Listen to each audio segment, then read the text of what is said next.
The project of the Helix will now continue. Let's go.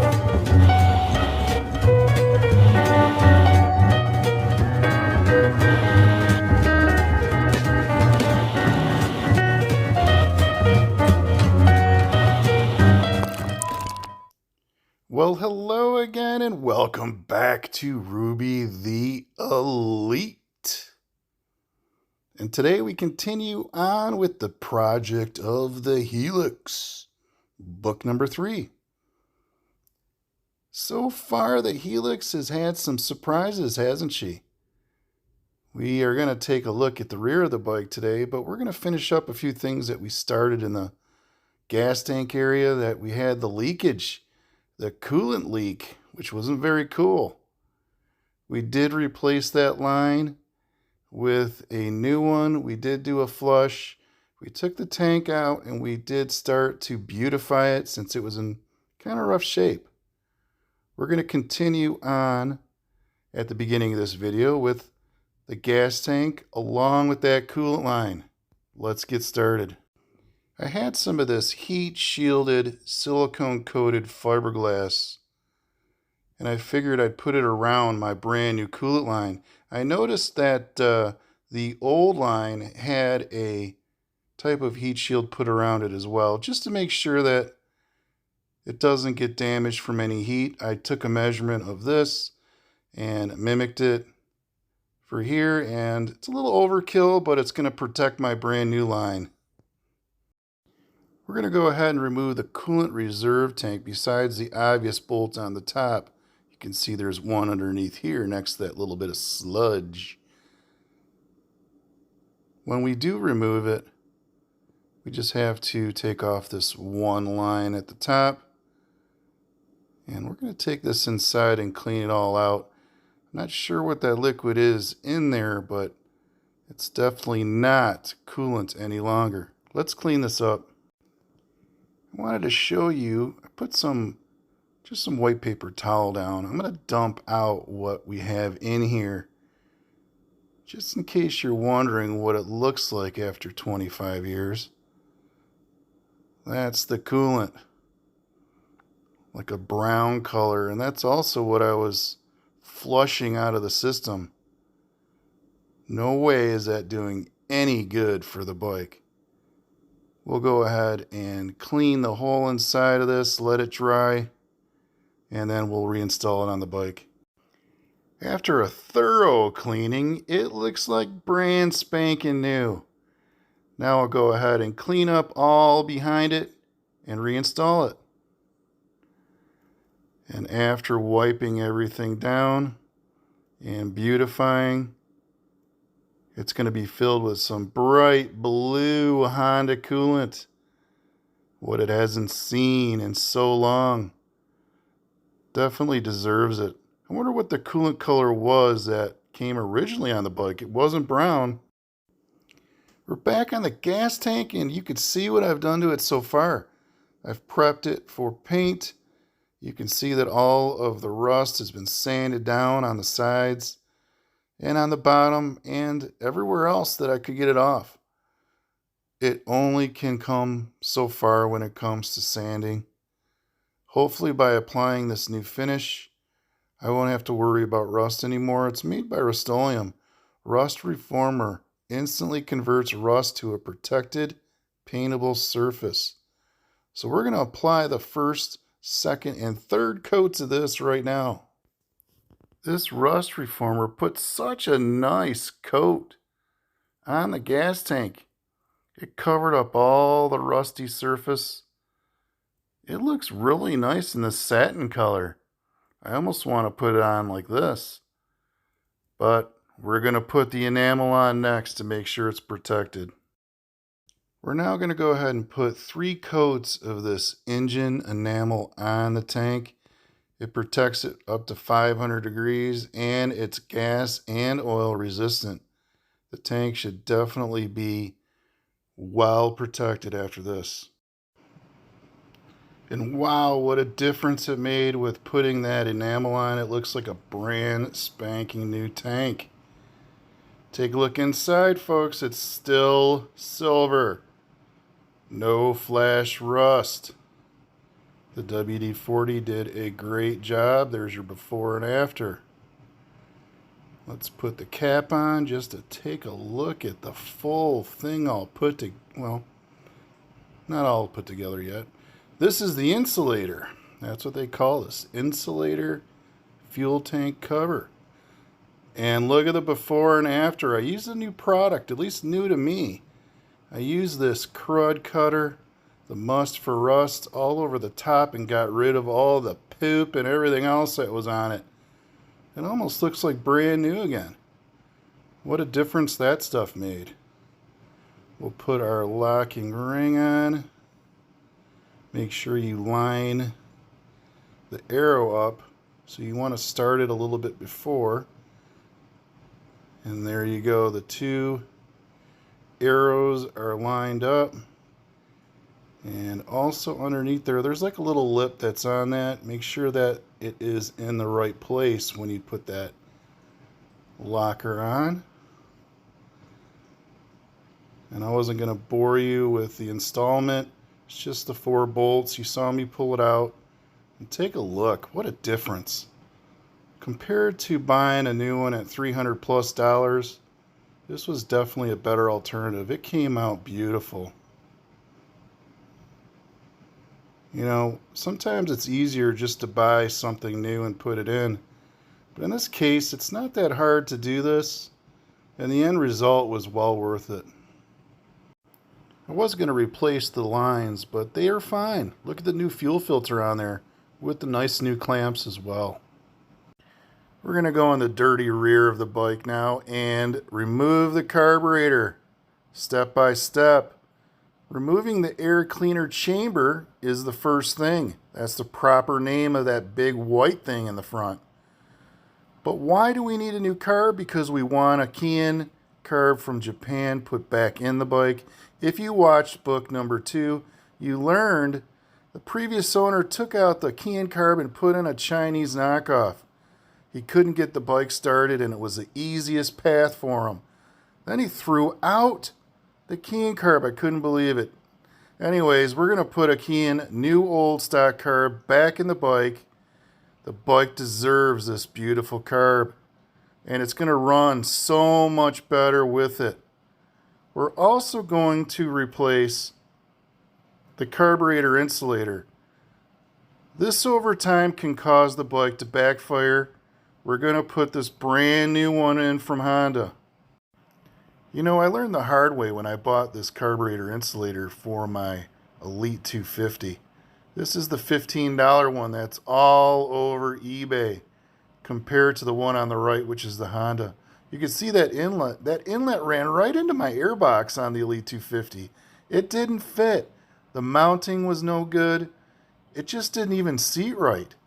I ended up buying the $45 Honda one, and I was happier for it. It seated perfect right away. You could tell the materials are better. The inlet was the right size. It wasn't long like the one on this $15 one. You know, sometimes you live and you learn. But for $15, it's not worth it, folks. Don't buy it. Get this one here, and it's going to save you the trouble of having air leaks with your carburetor. It's just a good product. So much better than that $15 junk. In order to remove the carburetor, you first have to remove the air cleaner chamber. And there's 2 bands that hold it on and a bolt. One screw for the first band, which is on the carburetor. And the second band is right here connected to the airbox. Then we have the one bolt that we need to remove.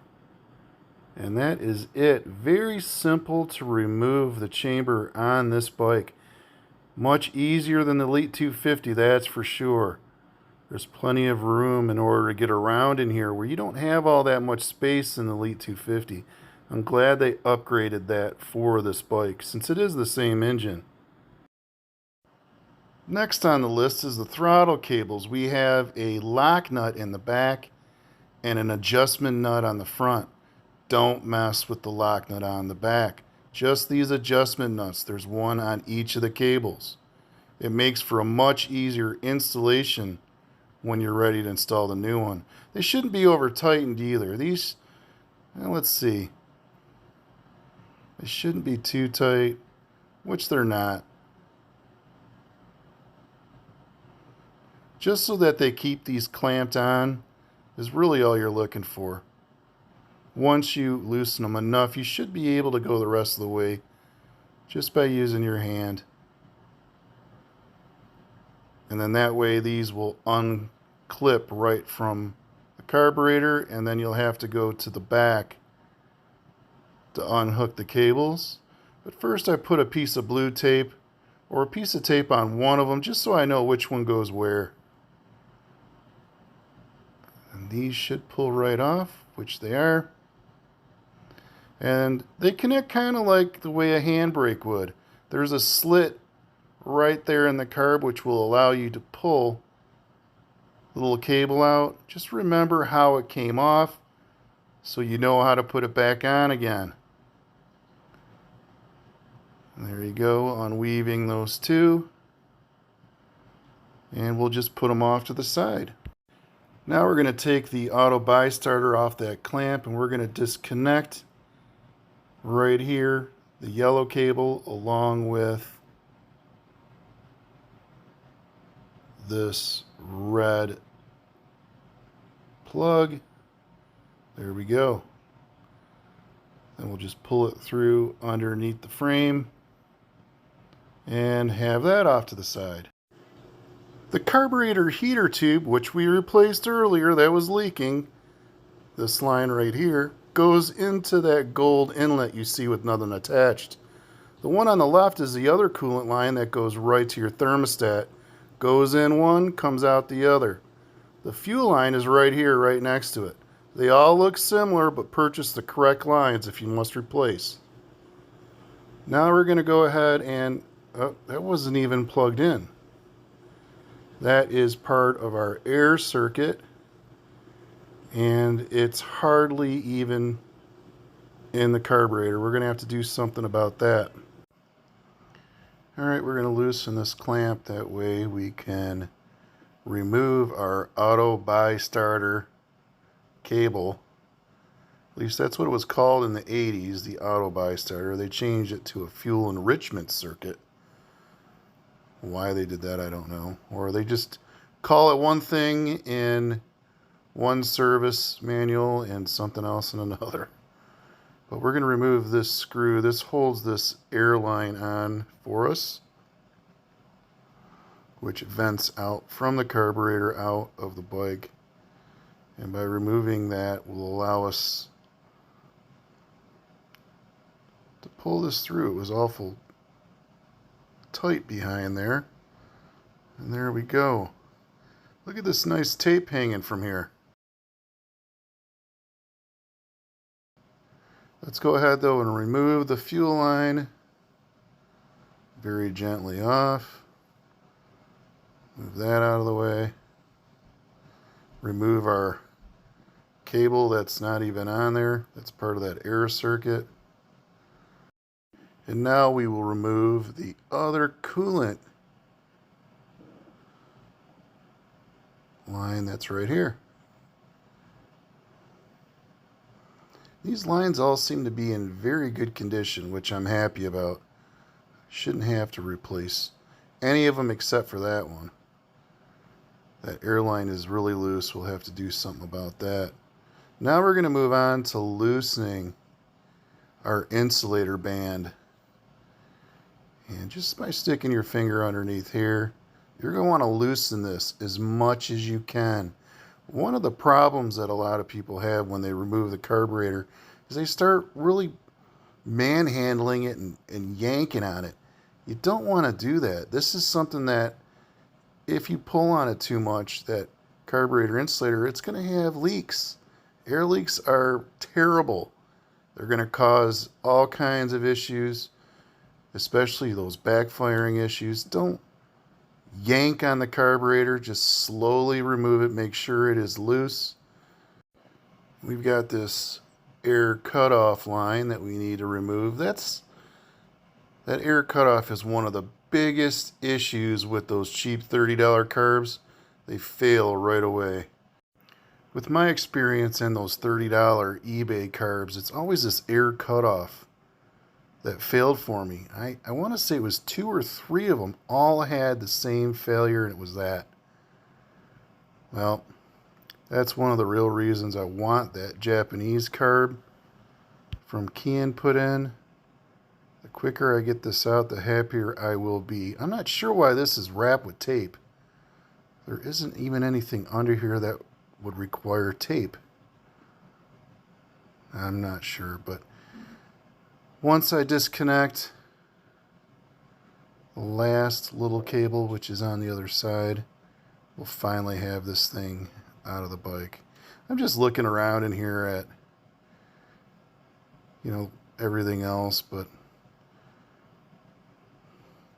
we just need to remove this from our thermostat. And that was it. We'll pull the cables out, and this is out of the bike forever. Anybody want a carburetor? $25, it's yours. Right after I removed the carburetor, I found this line, and it was blocked off with a screw. So where does it go? Obviously it's supposed to go somewhere on the bike.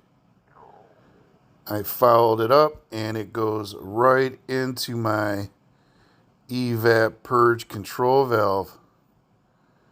And you know where that goes.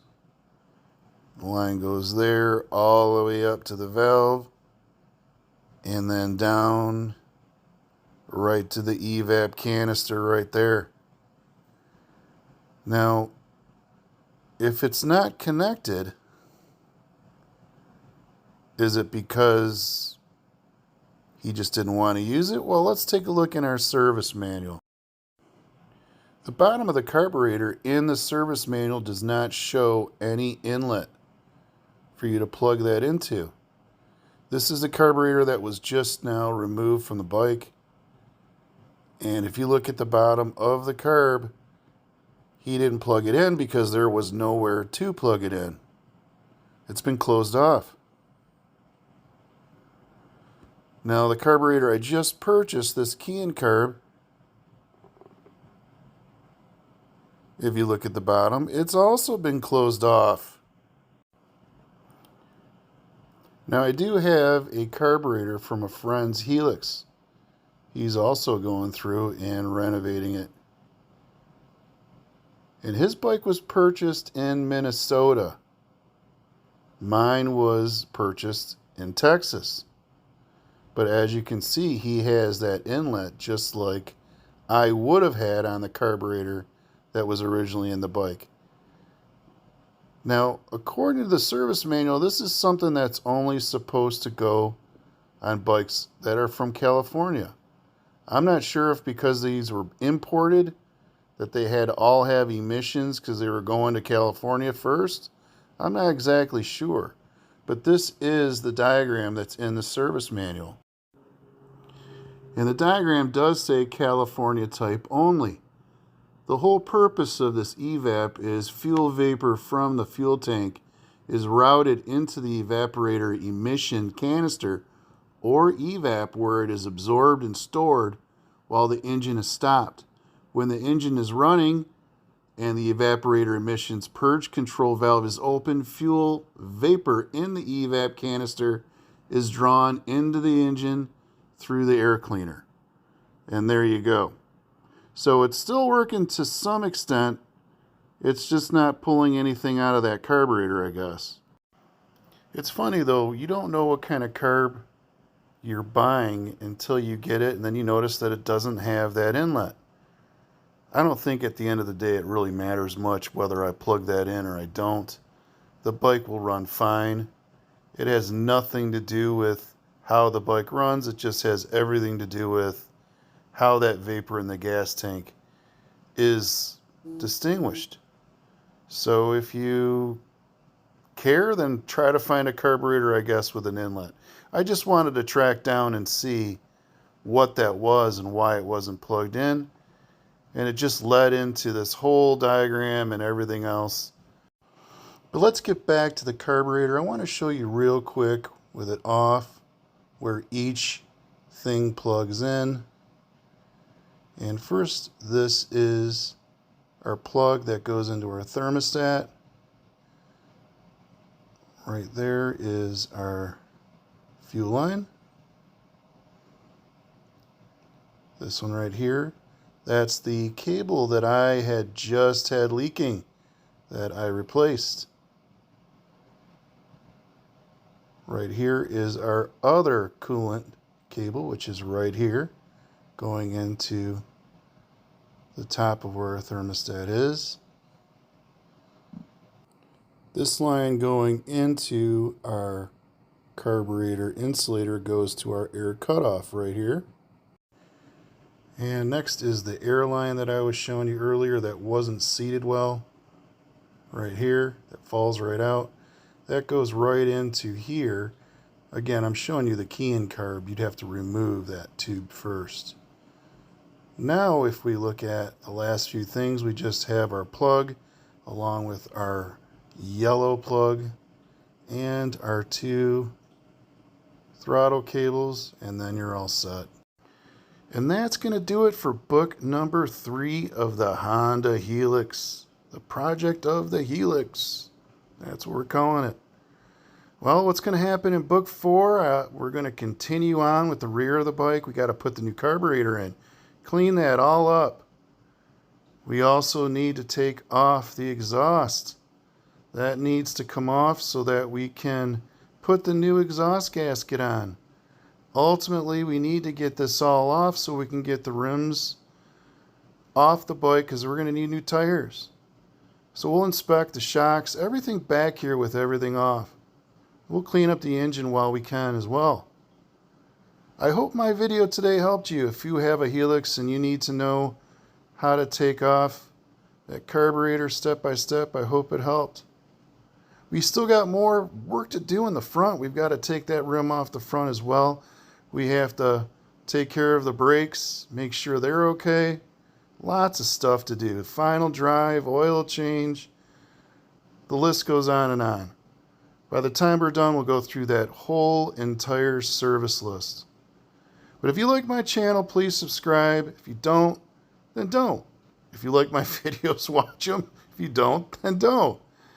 At the end of the day, I hope they help you. They help me as a reference point for future things that I do with the bikes. You know, if you want to leave me some comments, more than welcome. Love to read them all. If you're a new subscriber or an old subscriber, please let me know anything on your mind. As well as, you know, if you want to give me a thumbs up because you like the work I do, that's great. If you want to subscribe, great. It's all good. If not, that's fine too. I'll see you soon.